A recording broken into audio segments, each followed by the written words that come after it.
ले लेते हैं कि आज 5 दिन निकल गए और बंधु महंती को पाने के लिए किसी ने भिक्षा नहीं दी है। सब लोग इधर देखो, सावधानी से सुनो।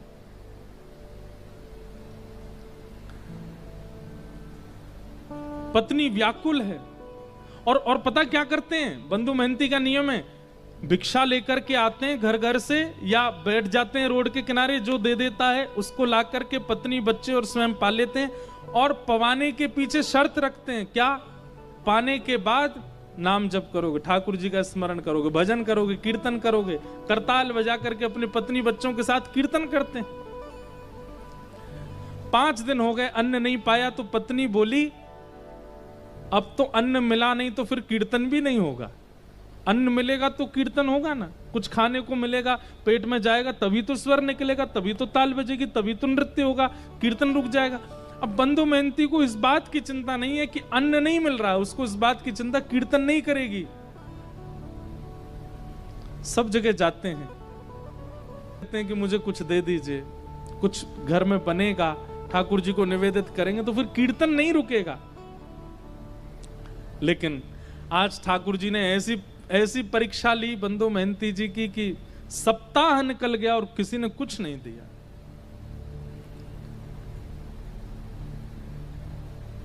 बंधु महंती सोचते हैं क्या करूं, कीर्तन नहीं होता है, बच्चे भूखे रोते हैं, पत्नी कहती है कि अन्न मिले तो कीर्तन हो। रात में मन बनाते हैं, पत्नी को उठाते हैं, बोलते हैं सुनो, मैंने तुम्हें आज तक बताया नहीं, मेरे एक मित्र हैं। अच्छा, बहुत धनवान हैं, बड़े सुंदर हैं, खूब सारे जेवर पहन के घूमते हैं और लाखों करोड़ों लोग उनके चरणों में प्रणाम करते हैं।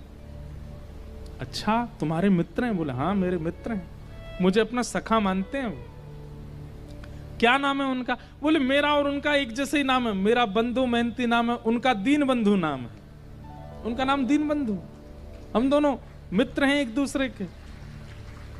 अच्छा, दीन बंधु नाम है, कहां रहते हैं वो? देवी, मेरा मन है कि मैं और तुम और बच्चे सब उनके पास चलें, वो हमें भोजन जरूर खिलाएंगे।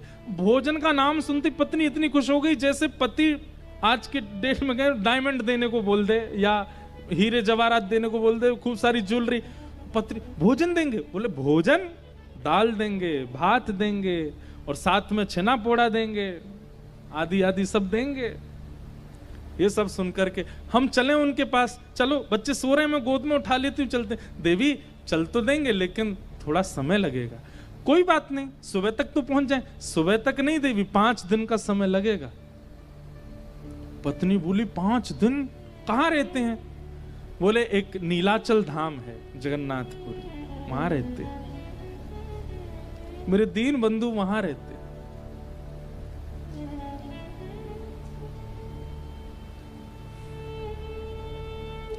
पत्नी से झूठ बोला है, मेरे मित्र हैं।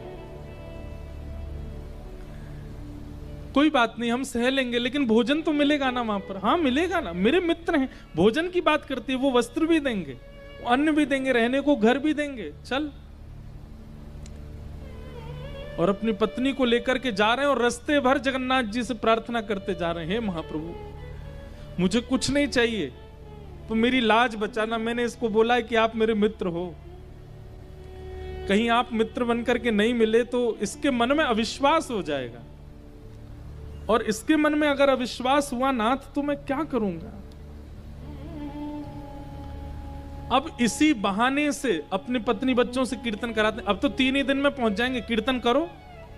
कीर्तन करते हैं, जबरदस्ती करवाते हैं, लेकिन ये भी बंधुओं एक प्रकार से भगवत भाव है कि आप स्वयं तो भगवत भजन करते हैं पर अपने मित्रों से और संबंधियों से भी भगवत भजन कराते हो, ये भी एक कृपा है। ठीक है, 1-2 बार कुभाव से करेंगे तो भी चलेगा, करेंगे तो सही। अपनी पत्नी बच्चों को लेकर के बंधु महंती पहुंच गए जगन्नाथपुरी। 5 दिन हो गए चलते चलते, कुछ खाया पिया पिछले 7 दिन से नहीं खाया, 5 दिन हो, बच्चे भूखे प्यासे तड़प रहे हैं। तो जैसे ही जगन्नाथपुरी पहुंचे, दूर से ही नील चक्र दिखाई दिया, ध्वजा लहरा रही है महाप्रभु जगन्नाथ जी की। देख करके अपनी पत्नी को, देखो वो जो ध्वजा दिख रही है ना, बोले हाँ उसी के नीचे ही मेरे मित्र बैठते हैं, वो उनके घर की ध्वजा है। पत्नी भी आनंदित हो गई। लेकिन महाप्रभु जगन्नाथ जी का आज तक केवल कथाओं में श्रवण किया था, पहली बार देखने जा रहे हैं बंदो महंती, ध्वजा देख करके ही मूर्छित हो गए।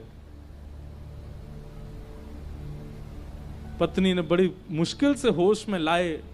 अब तो ज्यों ज्यों मंदिर पास आ रहा है त्यों त्यों नृत्य कर रहे हैं, और बार बार नृत्य करते करते घबरा जाते हैं, और घबरा कर कहते हैं महाप्रभु जी आप याद है ना, मैंने मित्र बताया है आपको, किसी और को नहीं दिखाना है, मुझे कोई प्रचार नहीं करवाना कि आप, मेरी पत्नी को बस दिख जाना कि आप मेरे मित्र हो, और दिखना भी नहीं, मैं उसको बोल दूंगा आप बहुत व्यस्त रहे, तो बस भोजन प्रसाद पवा देना, इतना करवा देना, बस और कुछ नहीं चाहिए।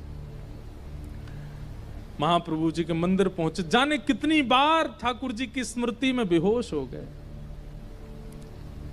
जगन्नाथ जी के मंदिर में प्रवेश किया, महाप्रभु जी के सामने जैसे ही पहुंचे, आहा, जगन्नाथ स्वामी नयन पथगामी भवतु में, महाप्रभु जी के जब विशाल नेत्रों का दर्शन और ये आजानुलंबित भुजाओं का दर्शन किया, बंदो महंती नाचने लगे, दौड़ने लगे भीतर की ओर, मानो जैसे महाप्रभु जी बुला रहे हो। देख मैंने कही थी ना मेरे मित्र हैं, मुझे देखती देख भुजा खड़ी कर ली इन्होंने, कह रहे आजा गले मिल ले।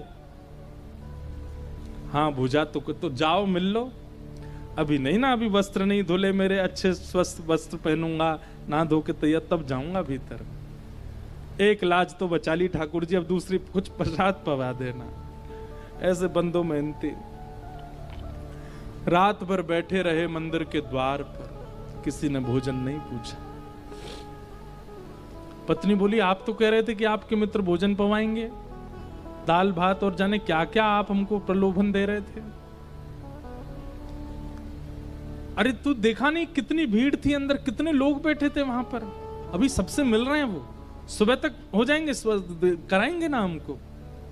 और वहीं बैठ करके चिंतन करते जा रहे हैं महाप्रभु जी, कीर्तन करो कीर्तन करो, और तुम पे तो घूम फिर के कीर्तन आता है, अब तो हम कीर्तन तभी करेंगे जब महाप्रसाद मिलेगा। अर्धरात्रि का समय सब चले गए, और बंदो महंती केवल हाथ जोड़ करके रुदन करते हुए ठाकुर जी से प्रार्थना कर रहे, नाथ लाज बचा।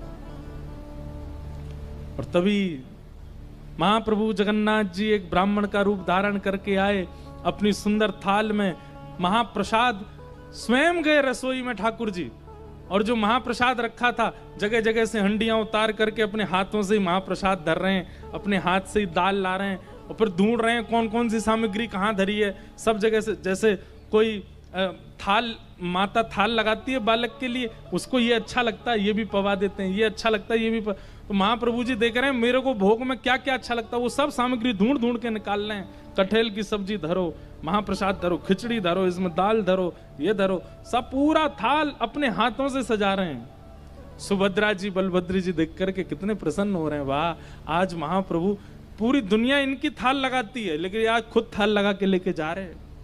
ठाकुर जी को अपनी थाली लगानी नहीं आती, उनको क्या चुपचाप से बैठे रहते हैं, लाडले लाल हैं, दूसरे लगा लगा के देते हैं, पर आज बंदो मेहनती की थाल खुद लगा रहे हैं। और थाल के ऊपर वस्त्र रख करके अपने कंधा पे, विशाल थाल है, कंधा पर रख करके ठाकुर जी बाहर आए, और बाहर आकर अरे कोई बंदो मेहनती नाम का आया है क्या। बंदो मेहनती तो नाम सुनकर के, मेरा नाम किसको पता भाई।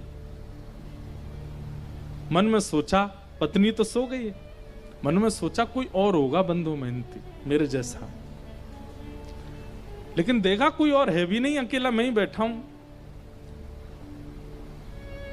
ठाकुर जी बड़ी अपनी भौं चढ़ा करके, और जैसे कोई बिना भाव दिए बात करता ना, ऐसी बात कर रहे हैं, ए भाई कौन हो तुम, कहां से आ गए हो, ये फटे पुराने लत्ते पहन, यहां बाहर निकलो, यहां से चले जाएंगे भगवान, पर हम ही बंदो मेहनती हैं। तुम बंदो मेहनती हो? बोला हाँ। अच्छा अपना और परिचय बताओ। बोले और तो क्या परिचय है, परिचय यही है कि मेरे पास ना तो घर है,